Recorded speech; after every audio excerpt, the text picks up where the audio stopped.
Bienvenidos a Este Oeste. En esta ocasión vamos a conversar acerca del Encuentro Nacional de Empresarios 2015 que promueve Fundesa, 12º ENADE que se llevará a cabo. Vamos a conversar acerca de los objetivos, de las metas, de los invitados, de la programación, de los que han pasado antes y las actividades previas al ENADE 2015 y de las proyecciones de qué se espera pueda suceder a partir de ahí. Este ENADE se trata de fortalecimiento institucional, así que para hablar de este tema me acompañan José Miguel Torreviarte, quien es vicepresidente de Fundesa y presidente del comité organizador del ENADE 2015, y Juan Carlos Zapata, quien es director ejecutivo de Fundesa. Bienvenidos a ambos, gracias por estar acá. Muchas gracias, Quique, por tenernos de nuevo en este programa. Y ahí está el término de nuevo, ¿verdad? Porque lo hemos hecho todos los años tratando de dar seguimiento tanto a lo que se hizo en el ENADE anterior y que se ha avanzado con los resultados del ENADE anterior, como lo nuevo que viene, que es lo nuevo que se está planteando en este ENADE. Así que hablemos un poco justamente acerca de esta continuidad, de estos 12 ENADES, lo que nos han ido dejando y dónde estamos en este momento. Bueno, Quique, definitivamente que hemos venido ya 12 ENADES, siempre trabajando alrededor del tema de lo que es desarrollo y competitividad, muchos de los temas pasados, y hemos tocado el tema de fortalecimiento institucional también en el pasado, pero tal vez lo especial de este tema es que ahora venimos de una secuencia de eventos a partir del 2010, donde vimos la necesidad de ponernos el reto de reducir la pobreza de un 51 a un 35%, entonces generamos el proyecto de lo que es Mejoremos Guate, que en el 2011 ya salimos con lo que es la propuesta de Mejoremos Guate con 4 ejes de trabajo. Esos 4 ejes los hemos ido abordando en los últimos 3 ENADES. Primero fue el tema de generación de empleo a través de lo que es, le llamamos Démosle Chance a Guate, que es cómo generamos más empleos formales. El ENADE del 2013 ya fue sobre lo que es una Guatemala solidaria, cómo es que necesitamos gente en sus plenas capacidades para poder realmente buscar esas oportunidades que necesitan en la generación de empleo formal.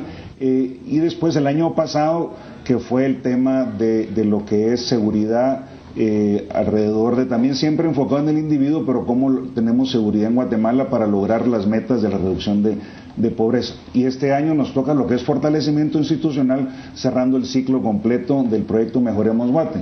¿Y por qué es importante el tema del fortalecimiento institucional? No solo por lo que está ocurriendo ahorita en Guatemala, donde vemos que lo que es la corrupción o la desarticulación o la ingobernabilidad que se ha dado es por esas instituciones que se han ido debilitando en el tiempo, no, que también para lograr esas metas de reducción de pobreza necesitamos las instituciones del gobierno fuertes para que sean la contraparte a tener la propuesta que hagamos, que la reciba un gobierno que pueda implementarlas.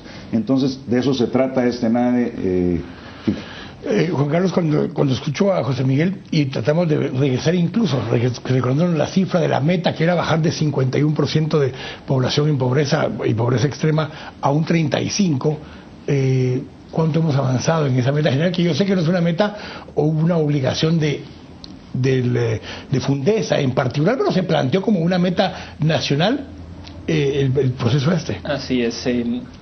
La pobreza medida en Guatemala son aquellas personas que viven por debajo de $3 al día. Esto en el año 2010, cuando se lanzó públicamente el reto de reducir la pobreza al año 2021 a un 35%, resulta que en el año 2011, cuando se hace la nueva encuesta, la pobreza está en 54%. Se sube en vez de...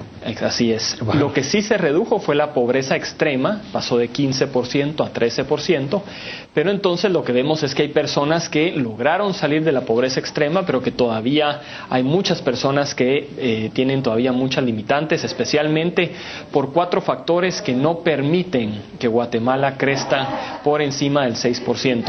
Una alta tasa de nutrición crónica, baja calidad educativa, nuestra tasa de inseguridad, especialmente la tasa de homicidios por cada 100,000 habitantes, que está ahora en 31, en ese entonces estaba en 46, se ha ido mejorando por cada 100,000 habitantes, y los temas de corrupción, especialmente lo que ha pasado en los últimos meses, pues delimita mucho la falta, digamos, de transparencia y de fortalecimiento de lo institucional que necesitamos como país.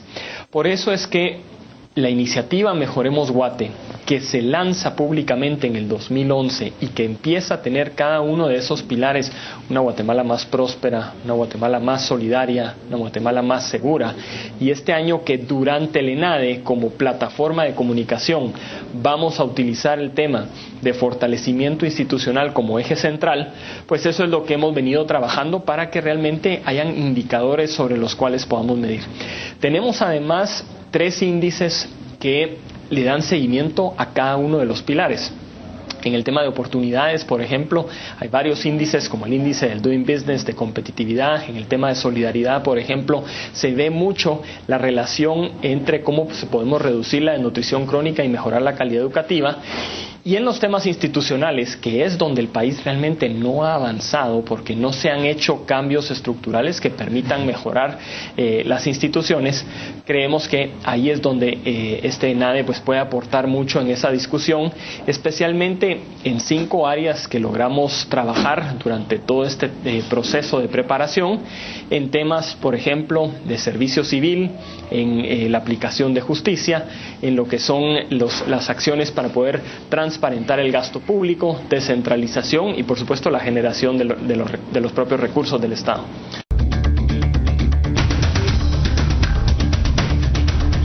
En esto estoy conversando acerca del ENADE 2015. El tema principal es fortalecimiento institucional. Estamos conversando con José Miguel Torreviarte y Juan Carlos Zapata de Fundesa, quien está en el comité organizador también del ENADE 2015. Y hablemos un poco acerca de lo que ha pasado previo al ENADE 2015, las actividades, los talleres y estos eventos que se han llevado a cabo antes, Juan Carlos. Bueno, pues durante los últimos 4 meses hemos venido trabajando una serie de talleres, 7 temas puntuales en donde se ha venido fortaleciendo todo este proceso, enfocado primero en el tema de servicio civil. Se hizo un estudio sobre una estrategia de modernización del servicio civil, en donde lo que veíamos es que la iniciativa que está hoy en el Congreso, de ser aprobada, sería peor de lo que tenemos actualmente. Entonces, estamos hablando aquí que en otros países, y aquí pongo el ejemplo de Chile, de Perú, de Colombia, lo que hicieron fue fortalecer a sus oficinas de servicio civil. De hecho, en el caso de Perú, lo que hicieron fue llamarle por otro nombre, ya no se llamaba, aquí tradicionalmente se le conoce como la Oficina Nacional de Servicio Civil, la ONSEC. En Perú era muy similar el nombre y ahora le pusieron Servir. Un concepto totalmente distinto en donde hacen un cambio transversal a la forma en que por temas de meritocracia las personas pueden realmente empezar y ascender dentro del servicio público. Hemos trabajado entonces ya una reglamentación muy puntual que ayude a los ministerios a empezar a tener mejores contrataciones y que se base precisamente en el tema de meritocracia. Los otros temas que se han trabajado tienen que ver con la Superintendencia de Administración Tributaria, especialmente para poder fortalecer la autonomía de la SAT, empezando por la forma en que se elige al Superintendente de Administración Tributaria, que hoy por hoy lo elige el presidente, en donde se recomienda hacer una modificación a la ley orgánica y que sea el directorio quien nombre al superintendente luego de un proceso competitivo. Dentro de los otros factores, se han hablado del Instituto Guatemalteco de Seguridad Social. Ahí tal vez la principal conclusión es separar el proceso de gestión administrativa de la parte médica, o sea, porque son realmente 2 procesos completamente distintos que muchas veces no se manejan con la misma transparencia. Y luego, pues hablamos mucho del tema de gestión por resultados, especialmente enfocado en cómo las acciones se pueden mejorar para que empiecen a haber indicadores dentro del estrado. Ahí va a ser fundamental el papel que la Secretaría General de Planificación pueda continuar y en el próximo gobierno. Eso es lo que creemos importante, que se fortalezca Segeplan. Y dentro de los temas de transparencia, estamos también en la parte de descentralización de todos los recursos, cómo poder generar mecanismos para que el presupuesto y de todos los ingresos que le llegan al Estado se puedan también generar inversiones en los municipios para que haya mayor desarrollo económico y social en esas regiones. Parte del concepto de la institucionalidad tiene que ver con instituciones per se, pero también con que regularicemos o volvamos más formales procedimientos y acciones que se llevan a cabo periódicamente, José Miguel, porque dentro de lo que planteaba Juan Carlos, hay temas que tienen que ver con una institución en sí, la SAT, por ejemplo, que es el tema que me ha gustado mucho. Sí. pero hay otros que tienen que ver con que cuando tú vas a hacer algún procedimiento, sepas con certeza cuál es el procedimiento que se tiene que seguir, no importa qué funcionario o quién esté. O sea, este tema de la discrecionalidad a la hora de tomar decisiones del funcionario en sí mismo. ¿Cómo podemos fortalecer esos procesos cuando la cultura que ha habido hasta ahora justamente es que hay mucha libertad, mucho criterio para el funcionario que pueda determinar? Y regreso al tema de la SAT y lo que hemos visto en el caso de la línea, donde el famoso semáforo, que no es que físicamente hay un semáforo, pero hay un sistema aleatorio que te dice si pasás o si no pasás libre, digamos, en el lugar. Eso se presta mucha discrecionalidad. Lo vemos para el que ha viajado en el aeropuerto. Cuando entras con tu maleta, la discrecionalidad que tiene el vista o el técnico de aduanas que está ahí, que te dice usted sí pasa revisión, usted no.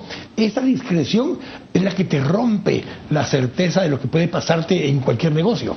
No, definitivamente que sabemos todos que lo que es la discrecionalidad, no solo en el nombramiento de personas, sino que en los mismos procedimientos que las personas implementan, lo pueden cambiar de un año con otro y todo en función... O de un cliente a otro, o sea, de un usuario a otro. Entonces, eso es lo que se presta a corrupción. Entonces, que alguien si quiere saltarse las trancas porque es discrecionalidad de la persona que está en la SAT, en aduanas, pasar o no pasarte, entonces donde se presta, se abren las puertas a la corrupción. Entonces esa discrecionalidad es la que tenemos que evitar que ocurra, y eso se hace a través, como hemos venido haciendo, existen reformas que tienen que hacerse, quién nombra a las personas para que esos nombramientos estén por mucho tiempo, y al final de cuentas se habla de lo que es la meritocracia, pero también que existan consecuencias.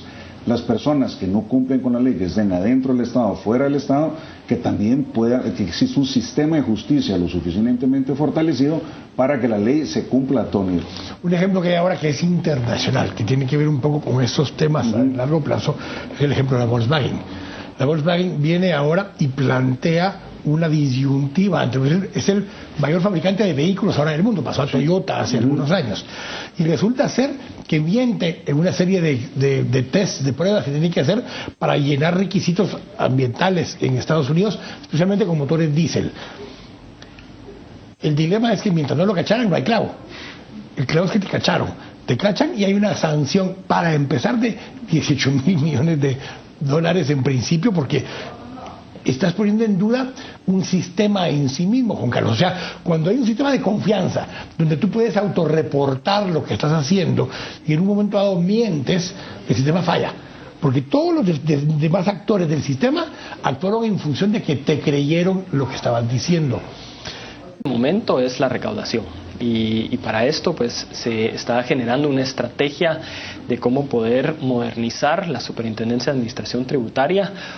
Un tema es el cambio a la ley orgánica, pero luego están los procesos internos, retomar, por supuesto, las acciones que se pueden hacer dentro de las aduanas, porque sabemos que las famosas puertas que dicen que solo hay 3 o solo hay 4 o son 5, no se sabe exactamente cuáles son. Lo que sí se sabe es que los contenedores nunca cuadran de lo que venía en el barco y lo que efectivamente pagó el impuesto. Entonces, esas son acciones que se tienen que trabajar. Es importante que se nombre ya un superintendente de administración tributaria. Todavía tenemos un superintendente que está interino y que es parte de un proceso de fortalecimiento que la superintendencia necesita en este momento para poder generar una mejor recaudación. Recordemos que alrededor de 5.000 millones de quetzales se pierden en temas de defraudación aduanera y contrabando, precisamente porque la SAT no tiene los suficientes controles para poder generar mecanismos mucho más eficientes de fiscalización. Adicionalmente, hay algunos otros temas que son de mediano plazo. El servicio civil, pues sabemos que no se va a arreglar de la noche a la mañana, eso será un proceso, pero sí hemos encontrado que se pueden generar pequeños logros, como por ejemplo en los temas de aeropuertos, puertos, poder generar mecanismos de control para quitar la discrecionalidad de los funcionarios, que era un poco lo que se mencionaba al inicio, para que como país empecemos a tener pequeños cambios que generen primero un mejor ingreso para el Estado. Sabemos que Guatemala tiene una carga tributaria muy baja y consideramos que eso es en este momento lo más prioritario, además de la racionalización de algunos gastos, como por ejemplo se ha mencionado los temas de publicidad, que sabemos pues no son eficientes.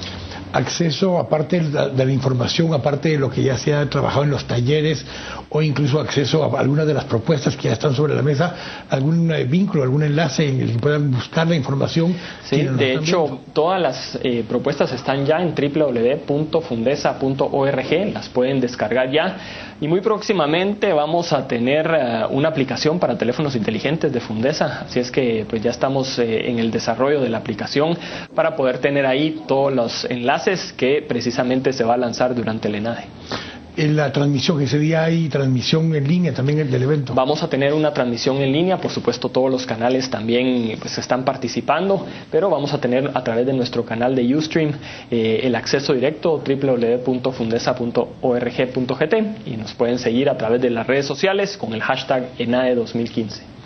José Miguel, todo este proceso termina también siendo un mensaje donde desde el sector empresarial también se plantea una necesidad de que tengamos un Estado fuerte. No hablemos de Estado grande o Estado pequeño, pero un Estado fuerte que permita tener certeza de los procedimientos y del actuar.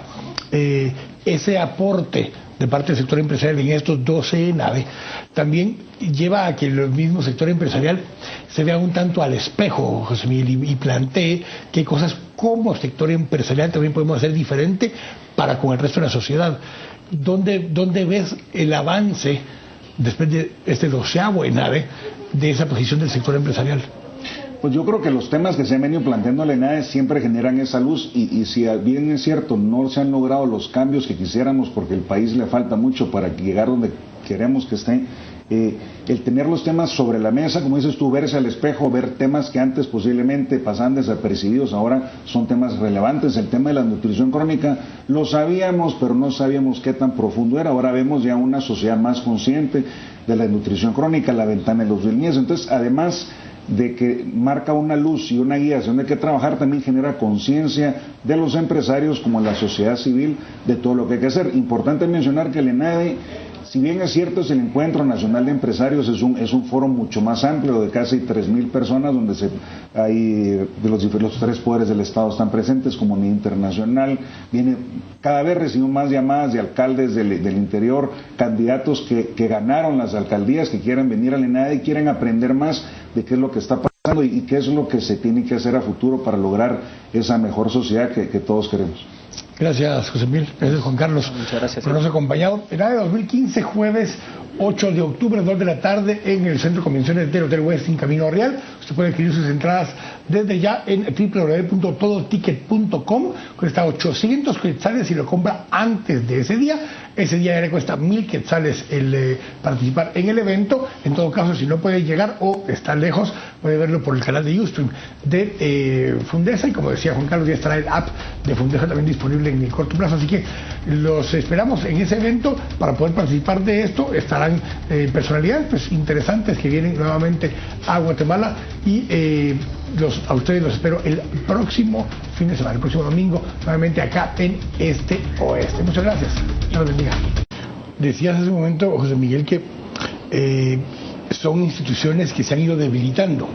Yo he planteado mucho que son instituciones que se diseñaron débiles en un momento dado per se, como una forma de poder tenerlas un poco bajo control, en el sentido de que incluso ahora el sistema de corrupción lo que ha logrado es generar un Estado paralelo, y ni siquiera es un Estado paralelo, es tomar control de las estructuras de la SAT, por ejemplo, de las aduanas específicamente, en algunos casos hasta de la policía, cuando lo hemos visto así, y entonces es una estructura que nace débil y nace de alguna forma manejable o administrable o comprable, que es lo que hemos visto últimamente.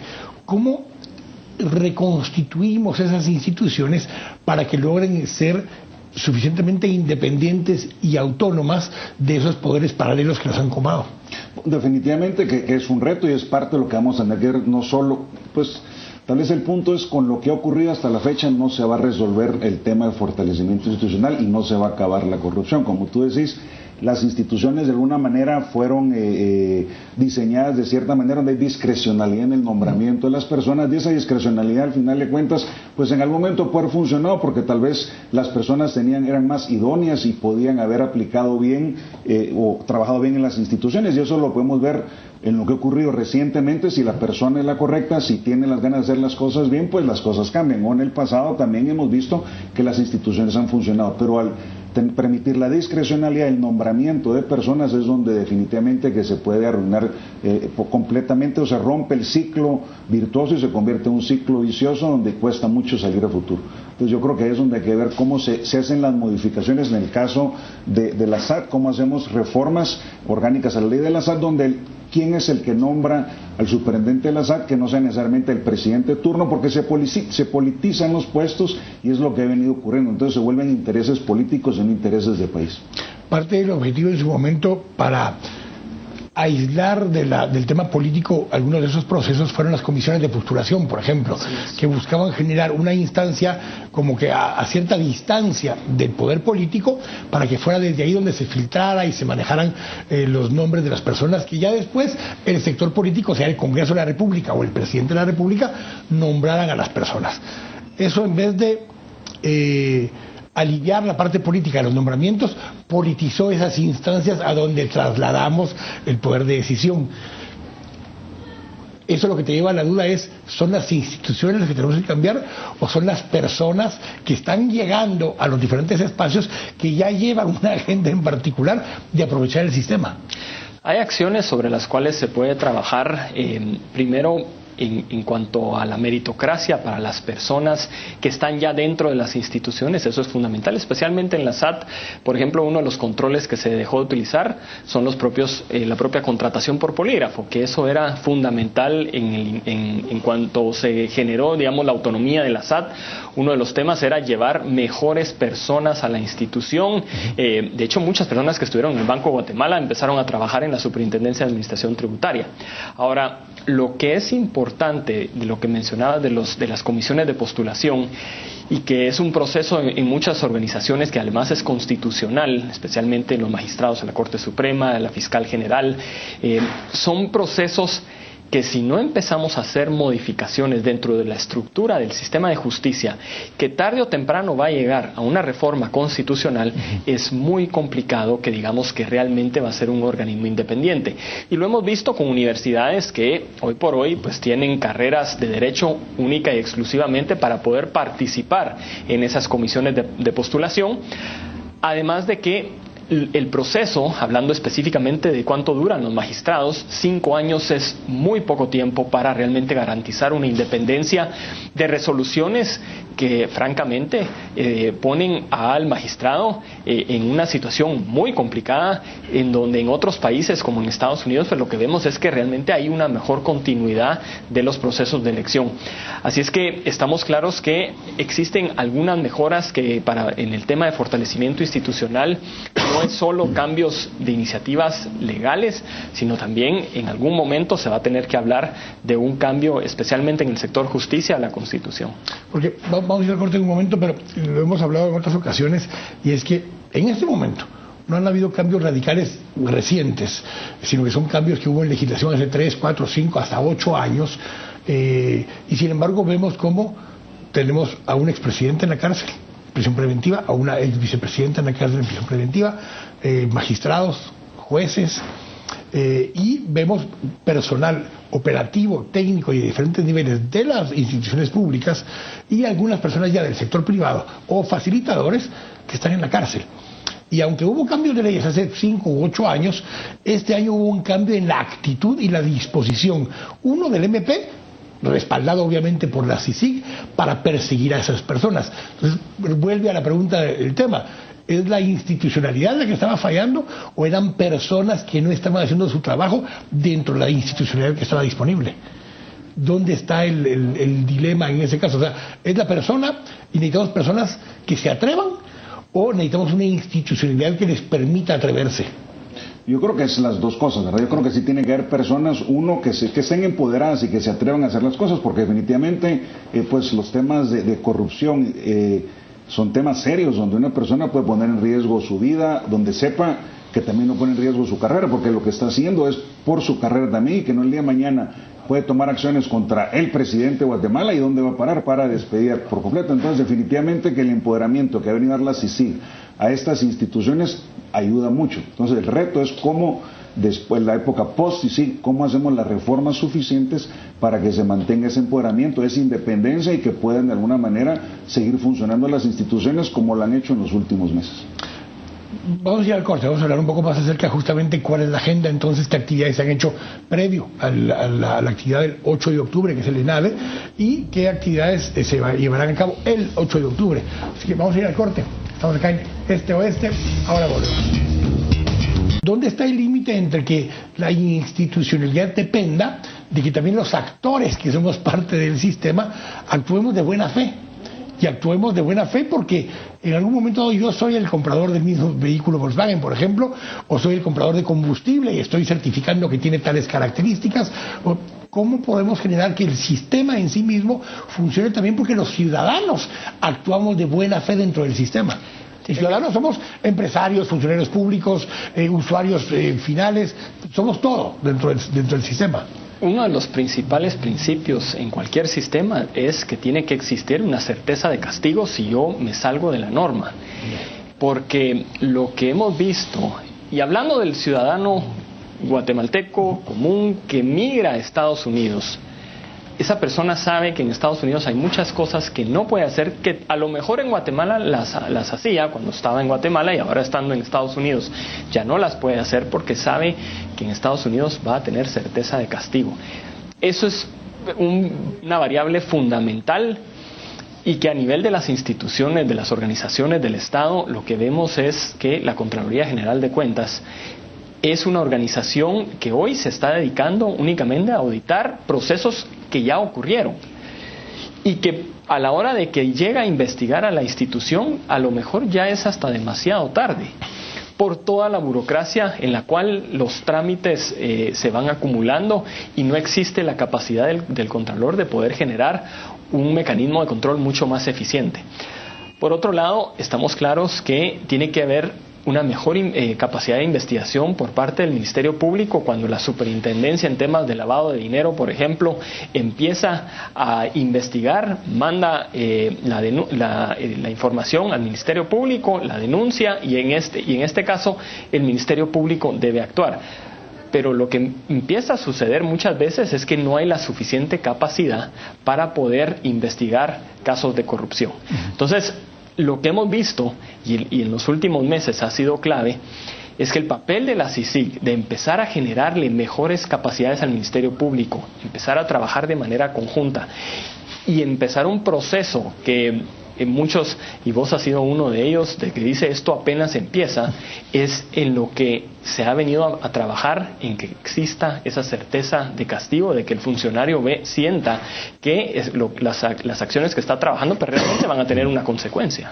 Porque, a ver, parte de las razones por las que a veces hacemos las cosas, en general, como individuos o como empresas, es porque si no lo hacemos, dejamos de ser competitivos.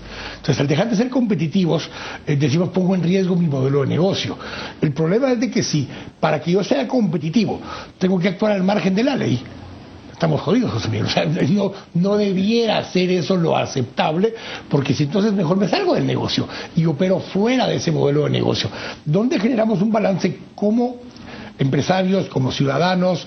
Porque a veces nos toca ser empresario, pero a veces soy el consumidor de los productos, y yo quisiera tener la certeza de que cuando yo compro algo, lo que dicen que es lo que estoy recibiendo. Pero cuando soy vendedor, digo, bueno, si me logro pasar por debajo de las normas y les digo que es esto, pero realmente es solo 80% eso, mientras no me cachen no hay clavo. Jugamos los dos roles, jugamos como consumidores y jugamos como proveedores dentro del sistema. ¿Qué rol juegan esas instituciones fuertes para que todos podamos tener certeza que lo que hay disponible en el mercado cumple? No, definitivamente que es básico. En Guatemala se le llama informalidad, pero realmente es ilegalidad. La informalidad es ilegalidad. No existe una persona informal porque estás incumpliendo con la ley. Entonces, ¿qué es lo que pasa? Que si las instituciones no hacen nada en contra de esa ilegalidad, Entonces, puedo seguir operando en puede esa seguir ilegalidad. operando esa ilegalidad. ¿Y qué pasa? Entonces las empresas legales, formales, son las que van desapareciendo y poco a poco, ya sea que desaparecen porque dejan de operar, como tú decís, porque no pueden operar en un sistema ilegal, o se pasan a la ilegalidad. El caso del contrabando es un caso típico, lo puedes ver en el tema de ropa, de calzado. Pues en Guatemala entra calzado de contrabando por montones. Bueno, lo vimos en cigarros hace un tiempo que hasta cerró la planta aquí localmente. Entonces tenés empresas que han desaparecido. El tema de lo que es la industria de entretenimiento, ponete lo que eran los CDs y lo que eran antes los DVDs, que ahora tal vez fue otro cambio que acabó con... Bueno, mal no dijiste cassettes o algo así porque tuvieras... Los discos de acetato. Pero nos hubiéramos visto la edad que somos realmente. Pero al final de cuentas desaparecen completamente por lo que tú decís y la falta de los controles. Eso es una cosa que tiene que cambiar, tiene que ser parejo para todos, tanto para grandes empresarios que no cumplen con la ley como para pequeños empresarios que también están en la ilegalidad. En la de 2015, 8 de octubre es el evento, hablemos un poco. Vamos a ir al último segmento, vamos a profundizar en agenda y demás, pero en términos generales para que nuestros televidentes sepan dónde pueden comprar las entradas y cómo pueden participar. Bueno, pues realmente este año lo que estamos intentando es de poder tener un evento que construya sobre el fortalecimiento institucional. Jueves 8 de octubre a partir de las 2 de la tarde en el Centro de Convenciones del Hotel Westin Camino Real, y las entradas las pueden obtener desde ya en www.todoticket.com. 800 quetzales en preventa y 1000 quetzales el día del evento. Vamos a ir al corte, vamos a regresar después del corte a ver justamente la agenda, quiénes van a estar, quiénes van a participar, cómo va a ser el modelo de esa actividad ese día. Así que vamos al corte, estamos acá en Este Oeste, volvemos en un momento. 2015, vamos a conversar en este último segmento más en profundidad de quiénes van a participar, cómo va a ser la agenda y qué puede usted esperar de ese evento ese día y lo que sucederá posteriormente a eso, qué resultados se esperarían tener de esto. Empecemos justamente con quiénes participan, cuál es la agenda. Jueves de 2 de la tarde, 8 de octubre, ya dijimos todoticket.com para que adquieran las entradas, pero ¿cuál es la agenda? ¿Quiénes van a participar como panelistas o como foristas? Bueno, pues realmente el evento es una tarde. Arranca a las 2 de la tarde con el himno nacional, la entrada de los pabellones, las palabras de bienvenida que las da el presidente del comité organizador del ENADE, José Miguel Torreviarte, y además el mensaje del sector empresarial organizado, que es CACIF, el presidente de CACIF, el que da un mensaje en nombre del sector empresarial. Luego hay una propuesta que se presenta en un formato de video, que es la propuesta que también se presenta de manera escrita tanto a los candidatos como a la sociedad civil, en donde se resume la propuesta de fortalecimiento institucional. Vamos a tener dos expositores, uno el expresidente de España, el señor José María Aznar, quien además de haber estado como presidente en España, es una persona que se ha dedicado en los últimos años a través de la Fundación FAES, una fundación que trabaja mucho con el Partido Popular en España, a trabajar en los diferentes capítulos de Latinoamérica procesos de fortalecimiento institucional en toda Latinoamérica. Y esto pues es importante que él comente un poco sobre la experiencia que se ha tenido y cuáles son algunos buenos ejemplos que se pueden compartir en el caso de Guatemala. El otro es el señor Thomas Shannon, que a partir de esta semana comienza como subsecretario del Departamento de Estado de los Estados Unidos. Anteriormente estaba como consejero, y es una persona que va a hablar mucho del tema del plan de la Alianza para la Prosperidad del Triángulo Norte y cómo Guatemala está siendo realmente un ejemplo para la región en la lucha contra la corrupción. Posteriormente, pues también es importante mencionar la presencia de los dos candidatos que están compitiendo por la segunda vuelta. Tanto el señor Jimmy Morales como la señora Sandra Torres han aceptado. No es un debate, cada uno va a tener 20 minutos cada uno para poder presentar su propuesta, su plan de gobierno en los temas de fortalecimiento institucional, y luego pues las palabras de cierre por parte del presidente de Fundesa y el presidente de la República, quien da las conclusiones del evento. Así es que es una tarde, lo que esperamos desde ya son casi 2.500 personas las que participan en el evento, desde los presidentes de los tres poderes del Estado, diputados, alcaldes, gobernadores, representantes del sector empresarial, de la sociedad civil y por supuesto público en general, que esperamos puedan participar en todo este proceso de construcción de una 12ª edición del ENADE, y que como seguimiento esperamos que algunas de las iniciativas de ley que van a estar incluidas en la propuesta, como por ejemplo la reforma a la ley orgánica de la SAT, la ley de obras por impuestos que ayuda a descentralizar la inversión, o la ley de la carrera judicial, se puedan implementar. Todos estos procesos de ENADE anteriores, y siendo ya el 12º, José Miguel, tenemos un producto final, un resultado al que se puede dar seguimiento posteriormente. ¿Qué visualizas? ¿Qué entenderías puede ser este producto final que le vamos a dar seguimiento? No sé si serán solo las propuestas de ley o los productos que van a salir para que después del ENADE le podamos dar seguimiento como guatemaltecos y ver cuánto estamos cumpliendo con metas de fortalecimiento institucional. Bueno, definitivamente que es importantísimo. En el pasado se han venido formando diferentes coaliciones o pactos que de alguna manera se le da seguimiento, la Alianza por la Nutrición, estamos hablando de la Coalición por la Seguridad. En este caso existe el Movimiento de Ciudadanos contra la Corrupción, es un movimiento que se formó hace varios meses, en abril más o menos, y la idea es ir monitoreando cómo la corrupción va reduciendo, y no es solo temas del sector empresarial, sino que es la sociedad en un momento bastantes movimientos de sociedad civil, que la idea es entregar esa propuesta al movimiento para que se le dé el seguimiento y vayamos monitoreando cómo se fortalecen las instituciones. Definitivamente que las instituciones hay mucho trabajo por hacer. Este no es un trabajo que termina con el ENADE, es un trabajo que empieza con el ENADE, y deberíamos de ir trabajando de una en una de las instituciones que pueden ayudar a corregir las otras. Hablamos del sistema de justicia, trabajar en el sistema de justicia para que el sistema de justicia pueda ayudar a corregir otras instituciones que de alguna manera van generando esas mejoras incrementales que se van necesitando. En todos los talleres que se han tenido previo, Juan Carlos, ya nos hablas de algunos de los productos, pero ¿cuáles son los temas más importantes, las prioridades que se han planteado y que en todo caso deben estar incorporados en el trabajo que hará ATAL, por ejemplo, posteriormente, para acompañar las propuestas de ley y demás? ¿Cuáles temas en los sectores, tanto en reuniones que han habido fuera de la ciudad de Guatemala como en la ciudad de Guatemala, con organizaciones sectoriales, como con representantes de estos territorios? ¿Qué temas son los que han salido como prioridad para que puedan ser tomados en cuenta en el proceso?